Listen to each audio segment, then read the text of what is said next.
पंखे नहीं है, ये देखो पंखे आ गए हैं, ये देखो दो पंखे हैं।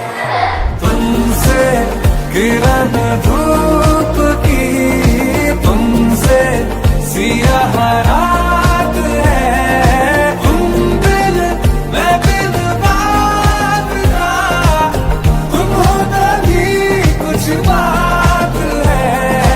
तुमसे किरण धूप की, तुमसे सियाह रात है, तुम बिन मैं बिन बात का, तुम हो तभी कुछ बात है। वाटलं नव्हतं की हसत खेळत काही कुठली गोष्ट शिकू शकतो. आम्हाला कॉन्फिडन्स नव्हता की आम्ही हे करू शकू, पण आता आमच्यात कॉन्फिडन्स आलाय. आणि आमच्या या ग्रामीण भागामध्ये ते आले आणि त्यांनी आमच्या मुलांना शिकवलं, त्याबद्दल मी त्यांचे खूप आभार व्यक्त करते. आणि खरंच थँक्यू सगळ्यांना. थँक्यू.